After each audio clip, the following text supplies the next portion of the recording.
बिस्मिल्लाहिर्रहमानिर्रहीम। अस्सलाम वालेकुम नादरीन, आप यूट्यूब चैनल देख रहे हैं। मैं इमरान ख़ान हूँ। नादरीन, इमरान ख़ान साहब को गुज़िश्ता रात लाया गया एक मरतबा फिर पिम्स अस्पताल में, और उनकी आंख के अंदर जो इंजेक्शन है वो दोबारा से लगाया गया।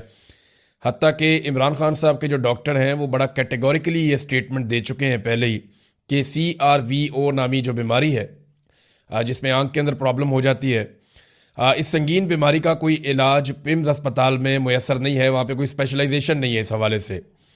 लेकिन इसके बावजूद ये बाहर से बंदोबस्त करके रिस्क ले रहे हैं। यानी उस अस्पताल के अंदर बंदोबस्त इस बात का तो नहीं है कि वहाँ पे प्रॉपर इलाज हो इमरान खान साहब की बीमारी का, लेकिन इलाज की सहूलियात को वहाँ पे मुंतकिल करके आर्जी तौर पे शायद ये इमरान खान साहब की सेहत का रिस्क ले रहे हैं। कल को ये चीज़ें गले भी पड़ सकती हैं। इमरान खान साहब की बहन उज़्मा खानम ने इमरान खान साहब की जानिब से एक दरख्वास्त दायर कर दी है FIR के लिए, और ये दरख्वास्त दायर की गई है अडियाला के करीब।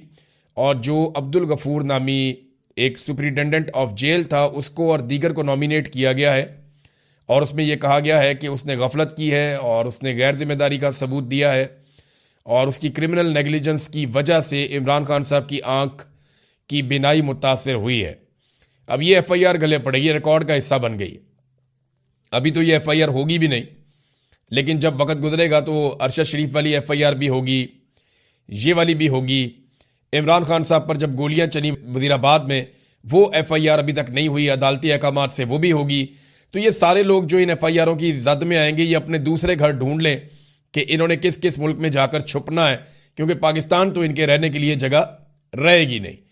तो जो लोग आज पाकिस्तान से बेचारे दरबदर हैं बहुत बड़ी तादाद में, ये सारे पाकिस्तान वापस आएंगे, क्योंकि पाकिस्तानी इनके साथ खड़े हैं। और अल्टीमेटली ये जो थोड़े से लोग हैं, चंद लोग, ये सारे भाग जाएंगे पाकिस्तान से या पकड़े जाएंगे, ये आप देखेंगे। इमरान खान साहब की बहनें एक मरतबा फिर अडियाला जेल इमरान खान साहब को मिलने के लिए गई, तो फिर नहीं मिलने दिया गया। वहाँ पे पुलिस की नफरी तैनात कर दी गई, नाके लगा दिए गए, रास्ते बंद कर दिए गए, और फिर धागल नाके के करीब इन्होंने वहाँ पे एहतजाज शुरू कर दिया। इमरान खान साहब की बहनें वहाँ पे बैठ गई। वो हर मरतबा जाती हैं अपने भाई से मिलने के लिए, और उनके भाई से मुलाकात करवाई नहीं जाती। देखिए ना, ये बड़ी ज्यादती है। वो उनको इमरान खान साहब ने कहा मेरी बहनें मेरे लिए आवाज़ उठाएं, क्योंकि ऐसा लगता है कि इमरान खान साहब को इस बात का अंदाज़ा हो गया है कि पाकिस्तानी फ़िलहाल खड़े नहीं हो रहे। अल्टीमेटली एक दिन खड़े तो होंगे पाकिस्तानी, ये मेरा ईमान है। मुझे इस बात की समझ है, जो 8 फरवरी 2024 को पाकिस्तानी थे, आज भी वही हैं। उस दिन वोट डालने के लिए निकले थे, और एक दिन ये अपना हक मांगने के लिए निकलेंगे। तो ये होना तो है इंशाल्लाह। लेकिन इमरान खान साहब को इस वक्त अपनी पार्टी से भी कोई उतनी उम्मीद नहीं थी। उन्होंने अपनी बहनों को कहा कि मेरे लिए आवाज़ उठाओ। वो बेचारी कोशिश कर रही हैं, अपने भाई को मिलने के लिए जाती हैं। तो याद रखिएगा, जो कुछ इनके साथ हो रहा है ना, ये बाकियों के साथ भी होगा, और तब तक ये नॉर्मल हो चुका होगा। ये नौरीन खानम है, नौरीन न्याजी इमरान खान साहब की बहन है, और हसान न्याजी की वालदा भी हैं। ये वहाँ पे नाके से हटके एक इमारत के अंदर जाकर नमाज अदा करना चाहती थी। तो वहाँ पे वो उन्होंने नाले खोदे हुए हैं, और काफ़ी कंस्ट्रक्शन का सामान, पत्थर वगैरह पड़े हुए हैं। तो वो उसको क्रॉस करना चाह रही थी, तो वो नाले में गिर गई। वो खुश्क नाला है, उनको चोटें आई, वो वहाँ पे गिर गई। और लेकिन अल्लाह ताला ने किया कि कोई बड़ा नुकसान नहीं हुआ। लेकिन वहाँ पे जो सद्दफ अब्बासी साहिबा थी, वो बहुत बुरी तरह गिरी हैं। उन्होंने जो है वो नौरीन खानम का हाथ पकड़ा हुआ था, और वो मुंह के बल गिरी हैं। उनको ज़्यादा चोट लगी, उन्हें अस्पताल मुंतकिल भी किया गया है। तो एक मरतबा फिर पुलिस ने, इंतज़ामिया ने रास्ते बंद किए और इनको एक साइड पे धकेल दिया, और फिर वो एक नाले के अंदर गिरी हैं। बड़ा अफसोसनाक है। इससे पहले इनका बाजू भी टूट गया था। इनको सड़क पे लटाया भी गया, घसीटा गया बालों से पकड़ के।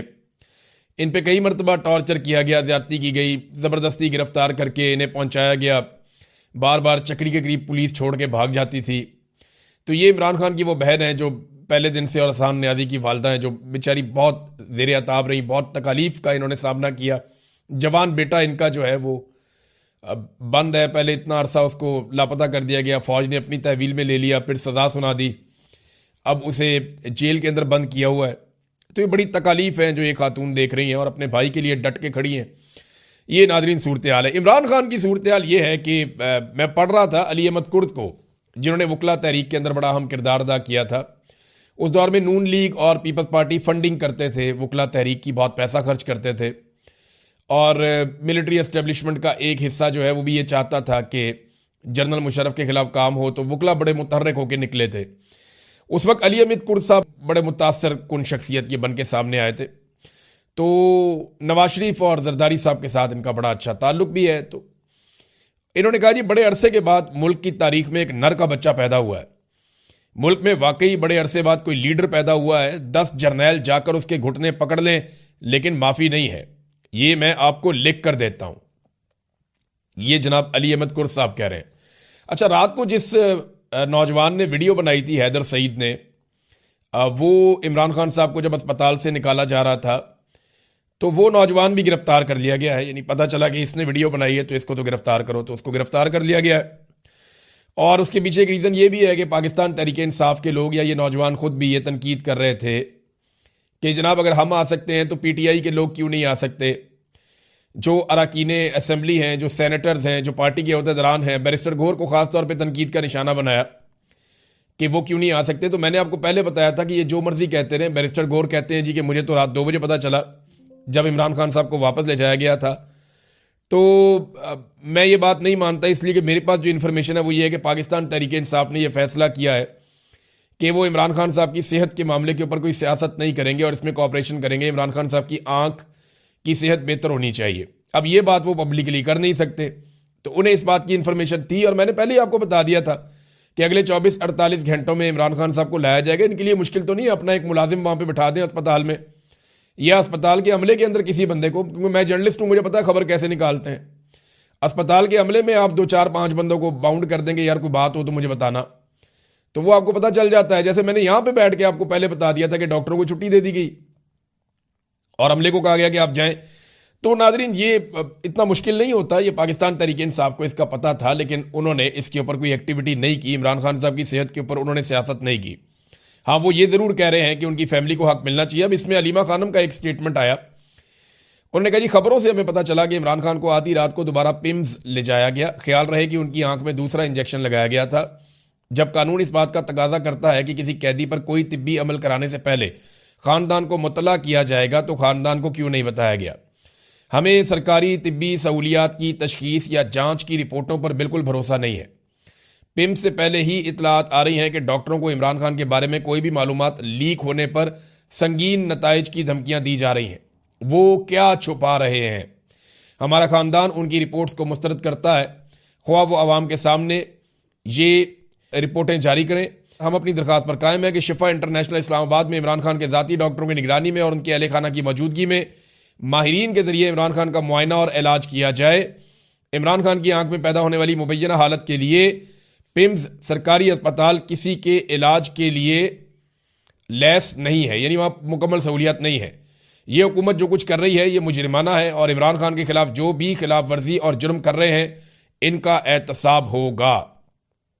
ये जनाब इमरान खान साहब की बहन अलीमा खानम का स्टेटमेंट है। तो ये सूरत हाल है। नाज़रीन, सुहेल अफरीदी साहब ने भी स्टेटमेंट दिया। उन्होंने कहा जी अगर इमरान खान साहब से मुलाकात नहीं करवाते तो फिर कोई बड़ा फैसला करना पड़ेगा। अब देखें बड़ा फैसला क्या है, किस तरीके से करना है। वो ये कहते हैं कि उन्होंने तैयारी भी करनी है। पाकिस्तान तहरीक इंसाफ के अंदर से एक पूरा ग्रुप खड़ा कर दिया गया है और उनकी ये ड्यूटी है कि किसी तरह भी जो इमरान खान रिहाई के लिए जो एक फोर्स या अमन फोर्स, अच्छा ये कोई हथियारबंद लोग तो होंगे नहीं, इन्होंने कोई बंदूकें तो उठानी नहीं है, ना इन्होंने कोई लड़ाई झगड़ा करना है। नौजवानों की एक टीम इन्होंने बनानी है, बहुत बड़ी तादाद में, लाखों नौजवानों को इकट्ठा करना है और फिर एहतजाज शुरू कर देना है। जैसे आप आवाम को इकट्ठा करते हैं और आप एहतजाज करते हैं, ऐसे ही ये नौजवानों को इकट्ठा करेंगे और एहतजाज करेंगे। अब इसको रंग दिया जा रहा है कि ये मुसल्ला विंग है और सहाफ़ियों को भी इस काम पे लगा दिया गया। पाकिस्तान तहरीक इंसाफ के अंदर एस्टेब्लिशमेंट के लिए ना ये बहुत बड़ी अलार्मिंग चीज़ है। एस्टेब्लिशमेंट ये जानती है कि अगर नौजवान किसी वक्त भी इकट्ठे हो गए, किसी भी प्लेटफॉर्म पे इकट्ठे हो गए, तो वो एस्टेब्लिशमेंट के सारे मफादात को खा जाएंगे। इसलिए एस्टेब्लिशमेंट ने अपने सारे असासे लॉन्च कर दिए और पूरी कोशिश कर रही है कि किसी भी तरह करके इमरान खान रिहाई अमन फोर्स जो बनाने की कोशिश कर रहे हैं सुहेल अफरीदी या उनके दीगर साथी, वो इसको रोक दें और ये अमल ना हो सके। इसके लिए जनाब पाकिस्तान तहरीक इंसाफ के अंदर से लोग बड़ी एक्टिविटी कर रहे हैं और कोशिश कर रहे हैं कि इस अमल से सुहेल अफरीदी और उनके साथी बात रहें। तो देखें ना, फिर कोई और प्लान आपको देना पड़ेगा। अगर आप ये नहीं करते, एक तरफ तो सलमान अकरम राजा और ये बाकी लोग सारे बार बार ये बात करते हैं और बार बार ये बात कहते हैं कि जनाब जब तक लोग नहीं निकलेंगे, जब तक नौजवान नहीं निकलेंगे, जब तक अवाम नहीं निकलेगी, तब तक इनकलाब नहीं आएगा, तब तक इमरान खान बाहर नहीं आएगा, तब तक सूरत हाल ठीक नहीं होगी, ये बार बार कहते हैं ना। तो ठीक है, अब बाहर निकालने के लिए कोई ना कोई प्लेटफॉर्म या कोई ना कोई चीज़ तो बनानी पड़ेगी, कोई ना कोई सिलसिला तो खड़ा करना पड़ेगा। अब जैसे ही सिलसिला खड़ा होता है तो उसके साथ खड़ा कोई नहीं होता। तो ये बड़ी अजीब चीज़ है। या तो ये प्लान बी दे देना कि जनाब प्लान बी इसके मुकाबले में ये है, इस तरीके से हम इमरान खान को बाहर निकालेंगे। क्योंकि अगर किसी को ये लगता है कि इमरान खान अदालतों से इंसाफ लेकर बाहर आ जाएंगे तो वो खाम ख्याली है उसकी।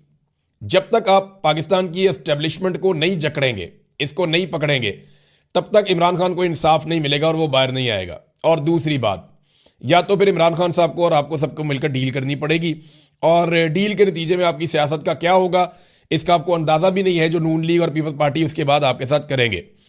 नाज़रीन, हालात ये है कि एक साल में शहबाज शरीफ ने 40 गैर मुल्की दौरे किए हैं, और इन 40 गैर मुल्की दौरों में सरमायाकारी आनी चाहिए थी ना पाकिस्तान में। पाकिस्तान की एक्सपोर्ट्स में इजाफा हो जाता, पाकिस्तान में सरमायाकारी आती, पाकिस्तान का मुनाफा होता। उल्टा पाकिस्तान डेफिसिट की तरफ जा रहा है, तजारती खसारे की तरफ जा रहा है। पाकिस्तान की एक्सपोर्ट्स कम हो रही हैं उल्टा, और पाकिस्तान की जो बाहर से हम चीज़ें लेकर आ रहे हैं वो बढ़ रही हैं। यहाँ पाकिस्तान से मुनाफा ज़्यादा बड़ी तादाद में बाहर जा रहा है, मिकदार में बाहर जा रहा है।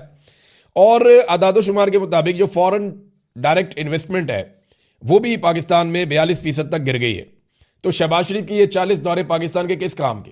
किसी काम के नहीं है। बस ये पाकिस्तान की मईशत को तबाह बर्बाद कर रहे हैं और गल्फ स्ट्रीम के तैयारे ले रहे हैं।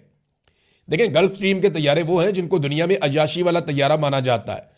बड़े बड़े अमीर फुटबॉलर्स इस तरह के तैयारे लेते हैं। मैं एक इंटरव्यू सुन रहा था रोनाल्डो का, उसने ये कहा कि मैं ये तैयारा लेना चाहता था, लेकिन फिर मुझे याद आया कि मेरी माँ 10 मील चल के अपने स्कूल जाती थी, तो फिर मैंने 100 बसें खरीदी गरीब बच्चों के लिए जो उन्हें स्कूल लेकर जाएंगी और उनको स्कूल छोड़ के और लेकर वापस आएंगी। तो मेरी माँ बहुत खुश हुई और मुझे ऐसा लगा मुझे इससे ज़्यादा बड़ी खुशी मिली है। तो उसने वो तैयारा नहीं लिया अपने ज़ाती पैसों से। रोनाल्डो के पैसे उसके अपने ज़ाती थे। वो गल्फ स्ट्रीम का अय्याशी वाला तैयारा ले सकता था, लेकिन उसने वो महंगा तरीन तैयारा खरीदने के बजाय गरीब बच्चों के लिए बसें ले लीं। और यहाँ पे शहजादी ने क्या किया कि गरीब बच्चों के स्कूलों को तबाह करके, उनकी हेल्थ को तबाह करके, उनका सारा इंफ्रास्ट्रक्चर बर्बाद करके और पाकिस्तान पे और अपने सूबे पे कर्जे चढ़ा के अपने लिए गल्फ स्ट्रीम का तैयारा ले लिया। आप कहते हैं जी हम बनाएंगे कोई एयरलाइन।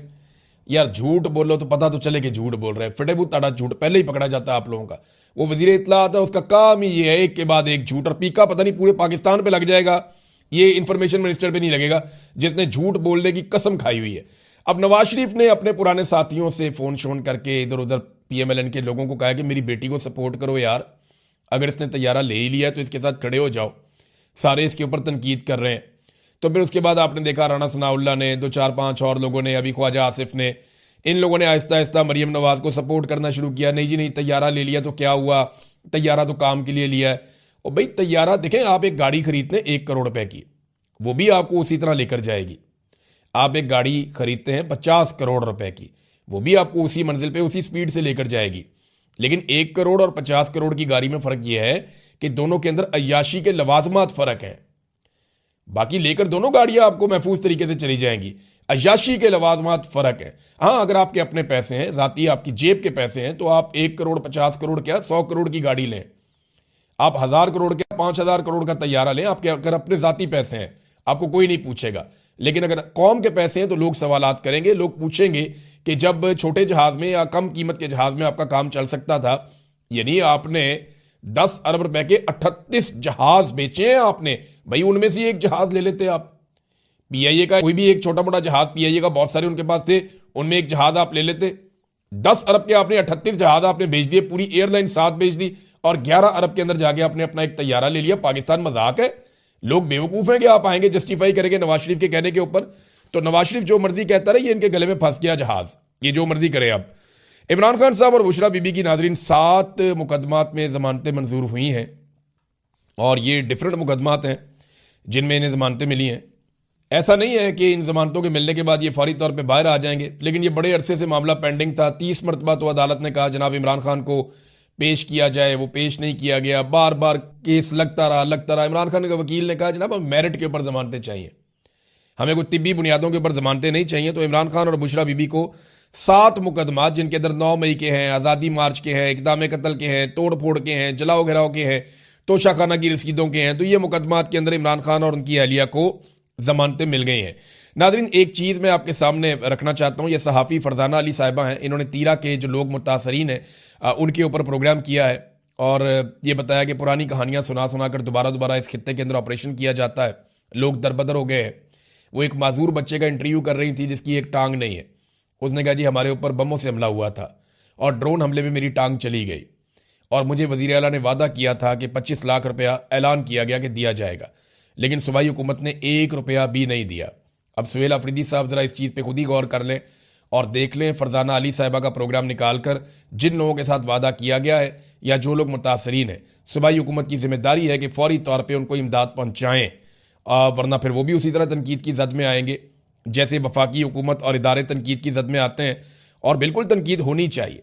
जहाँ पे लोग मुतासर हैं, हुकूमत की जिम्मेदारी है उनकी मदद करे और हुकूमत के पास यानी 25 लाख रुपए अगर इस फैमिली को मिल जाए या इस नौजवान को कोई सपोर्ट मिल जाए तो इससे हुकूमत की कोई कमी तो नहीं हो जाएगी। और वफाकी हुकूमत को भी सूबाई हुकूमत का पैसा फिल फौर वापस करना चाहिए ताकि वो पैसा इन मुतासरीन पर खर्च हो सके। नाज़रीन, एक आखिरी खबर मैं आपको बताता हूँ। इमरान खान साहब से नफरत करने वाले सहाफ़ियों को पाकिस्तान टेलीविजन के अंदर बतौर एंकर भर्ती किया गया था और इन पर 84 करोड़ रुपए खर्च कर दिए गए। इस कौम का ये पैसा झोंक दिया गया उन लोगों पे जो इमरान खान से नफरत करते हैं। 2 खुसूसियात हैं इन लोगों में। नंबर 1, ये इमरान खान से नफरत करते थे। नंबर 2, ये आले शरीफ से बहुत ज्यादा वफादार थे। तो इनके ऊपर 84 करोड़ रुपया लगा दिया इन्होंने।